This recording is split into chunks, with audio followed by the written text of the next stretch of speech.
Mais c'est qui ce soldat inconnu enterré sous l'Arc de Triomphe? Ben, je vais vous le dire. En fait, l'idée est soumise à l'Assemblée nationale juste après la fin de la Première Guerre mondiale. Sauf qu'on ne sait pas prendre de décision, puisque la gauche souhaite enterrer un soldat inconnu sous le dôme du Panthéon, tandis que la droite souhaite l'enterrer sous l'Arc de Triomphe. La gauche est contre, puisqu'en fait, ils disent que l'Arc de Triomphe, ça rappelle beaucoup trop l'impérialisme napoléonien. Pas bon. Donc on ne prend pas de décision, on ne fait rien. C'est 3 jours avant le 11 novembre 1920 que les Anglais annoncent qu'ils vont enterrer un Tommy. Donc un Tommy, c'est un soldat anglais de la Première Guerre mondiale. Nous, on dit les poilus. Et d'ailleurs, pourquoi on dit poilus? À force de passer du temps au front, ils se rasaient pas la barbe, donc ils avaient une longue barbe, d'où les poilus. Donc les Anglais décident d'enterrer un Tommy. Les Français, on se dit, bah non, mais pourquoi pas nous? Donc c'est 3 jours avant le 11 novembre 1920 qu'on se dit, on va organiser une cérémonie. On a choisi 8 soldats inconnus, mais français, sur les 8 plus gros fronts de bataille de la Première Guerre mondiale. On les a tous rassemblés à Verdun.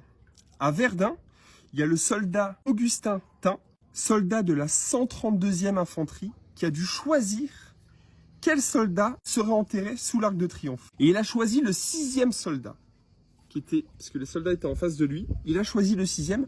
Pourquoi le 6e? Puisque comme il était de la 132e infanterie, 1 plus 3 plus 2, ça fait 6, le 6e. Sur les 8 soldats, il y en a 7 qui sont enterrés à Verdun, et celui qu'a choisi Augustin est enterré sous l'Arc de Triomphe.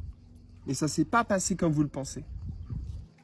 Ils ont d'abord emmené le soldat inconnu au Panthéon, où le président a prononcé un discours de commémoration.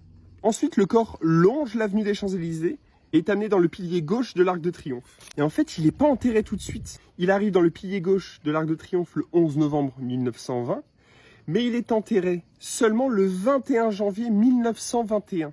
Et sur sa plaque commémorative, il est écrit « Ici repose un soldat mort pour la France, 1914-1918 ». Et c'est seulement le 11 novembre 1923 que l'on installe la fameuse flamme perpétuelle.